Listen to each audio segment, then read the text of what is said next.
Naiipit na po sila. Ito po ay kautusan ng Korte Suprema.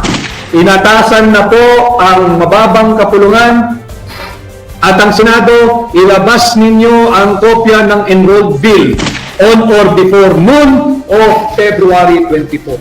At inuutusan din po sila na ilabas yung original copy of the 2025 General Appropriations Bill. Ito po yung kopya. Baka hindi malinaw, pakita ko lang ho. Pag itong may pakita nilang enrolled bill, ay meron ng mga halaga, lalo po silang malulubog sa kumunoy na sila rin ang gumawa. Natutuwa po tayo dahil marami na pong media outlet, yung traditional media ang binabanggit ko, pati po yung membro ng new media, ang dami na pong humingi ng kopya ng enrolled bill. Hanggang sa ngayon, hindi po sila sinasagot ng mababang kapulungan. Ayaw pong magbigay ng kopya ng Secretary General ng House of Representatives. Ayaw pong magbigay ng kopya at sadyang pinahihirapan ang lahat po ng mga interesadong Pilipino na makita yung kopya nito. Sa ating pong pagsasaliksik, meron tayong nakita dyan sa archive section ng House of Representatives, na yun nga po ay blanco po. Ano po ang implikasyon nun? Pag sinabi po nating archive section, yan po yung taguan ng mga original na kopya ng mahalagang dokumento. Kung blanco at walang pirma, yung kopya ng enrolled bill, dyan po sa archive section na ating pong nakita ng ating research team last week, dyan sa archive section, ibig sabihin, wala silang may papakitang enrolled bill na hinihingi ng Korte Suprema. Naiipit na po sila. Tingnan natin kung meron silang mailalabas na kopya ng enrolled bill na pirmado ng Pangulo ng Pilipinas, ng Senate President, ng Speaker of the House, ng Senate Secretary, ng Secretary General ng House of Representatives. Dahil pag meron silang naipakitang dokumentong pirmado, lumalalim at dumarami ang mga krimen na nagaganap at kanilang ginagawa. Sapagkat wala akong makita roon. Hanggang ngayon, wala akong makita.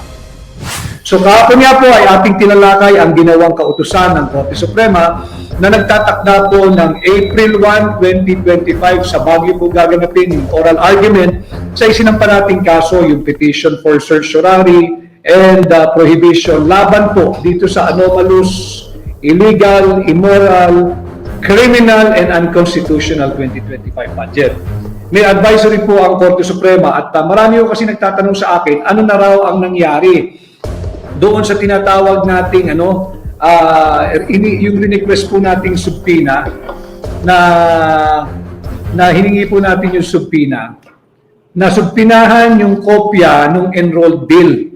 At bukod po doon, humihingi din tayo na subpinahan sana ng Korte Suprema yung original copy of the General Appropriations Bill. Para po sa nagtatanong, sa magaganap po na preliminary conference sa February 2028, inatasan po ng Korte Suprema, dahil tayo po nag-file ng motion na mag-issue ng subpoena ducis tecum, ilabas po yung enrolled bill at ilabas din yung tinatawag nating kopya ng General Appropriations Bill.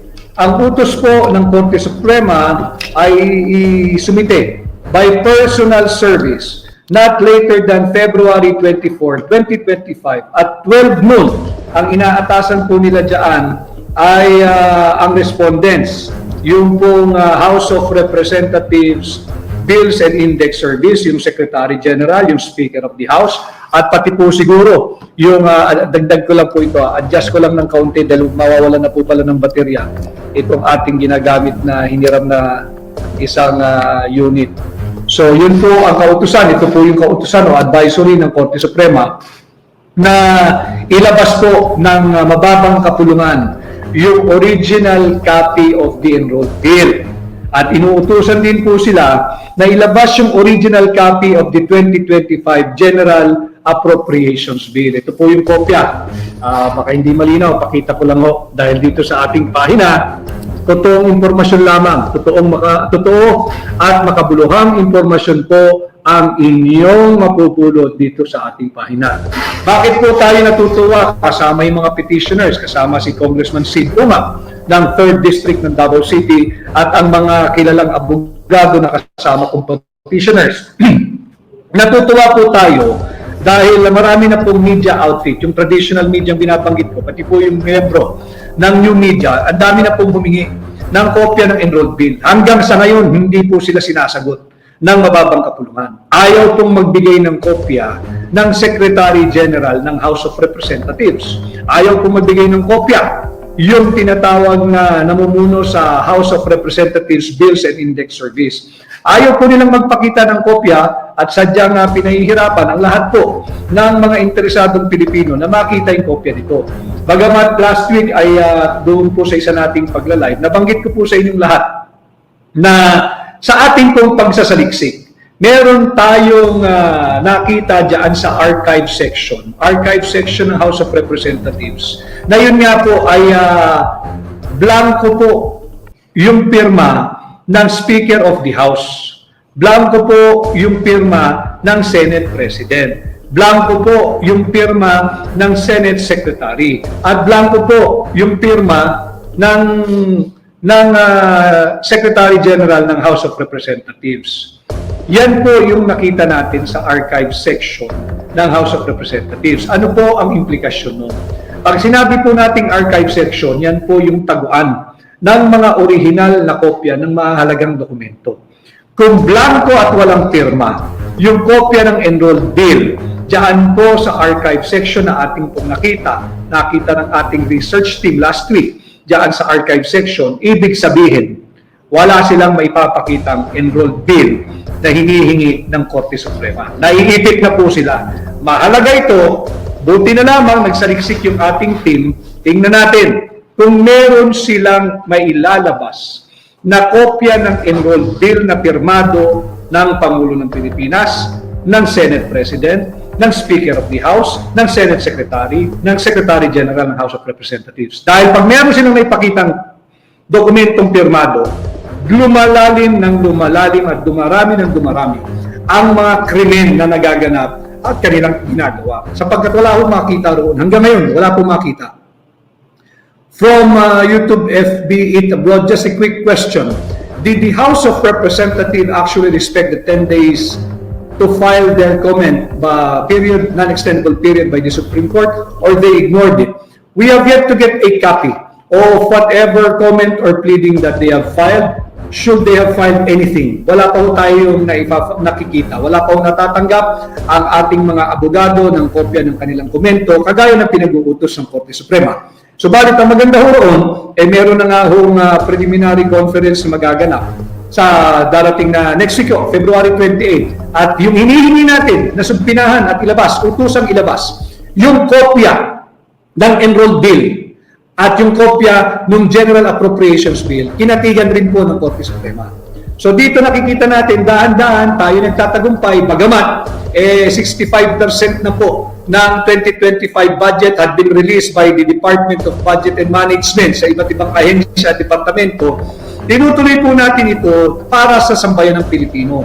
Whether what we're going to have later on is just a paper victory, at least we will be able to have legal and moral victory at hindi na tularan itong baluktot na pagpapasa ng budget sa ilalim ng Marcos administration. So maganda po ito, naiipit po sila, tingnan natin. Kaya po ito binabalangka sa ating pagla-live ngayon. Fair warning. Fair warning sa lahat ng matitino at mabubuting empleyado ng mababang kapulungan.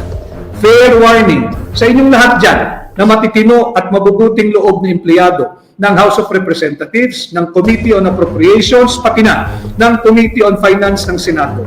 Huwag po kayong magpapagamit.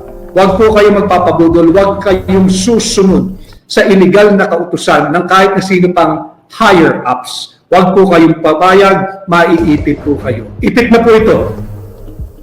Wala silang maipakitang kopya ng enrolled bill. Wala. At hinihingi natin yung kopya ng General Appropriations Bill dahil iahambing po natin yan. Doon sa ating nakita, at nakita naman ninyo, may tatak, may stamp na received ng House of Representatives Bills and Index Service blanco. Pag itong may pakita nilang enrolled bill, ay meron ng mga halaga, lalo po silang malulubog sa kumunoy na sila rin ang gumawa. Kaya yung mga kababayan natin na nagtatrabaho sa mababang kapulungan, dyan sa Senado, huwag po kayong magpapagamit, huwag kayong susunod sa illegal na kautusan ng higher-ups, ilalaglag kayo niyan. Nakita naman ninyo nung naiipit na sila, sinong tinuro? Kasalanan daw ng mga miyembro ng technical working group. Kasalanan daw ng mga technical working staff ng mga congressmen at senador. Mantakin ninyo, nung nagkabuhol-buhol na, sila ang nagnanakaw ng bilyong-bilyong piso, ilalaglag yung mga matitino, mabubuti at honest na empleyado ng House of Representatives at Senado dahil lamang sila ay miyembro ng technical working group o technical working staff. Mag-iingat po kayo, wag po kayong susunod. Ito po ay kautusan na, pinapakita ko po sa inyo. Ito po ay kautusan ng Korte Suprema. Inatasan na po ang mababang kapulungan at ang Senado, ilabas ninyo ang kopya ng enrolled bill on or before noon of February 24. Pinalalabas na rin po ang kopya ng General Appropriations Bill. Mahalaga ito dahil dito ikukumpara natin yung kopya ng Vice-Cam report. Yung Vice-Cam report na ratified, approved, signed, and filed before the House of Representatives Bills and Index Service na nagpapakita at naipakita natin panay blanco. 28 items blanco, nagkakahalagang higit kumulang ay 241 billion pesos. At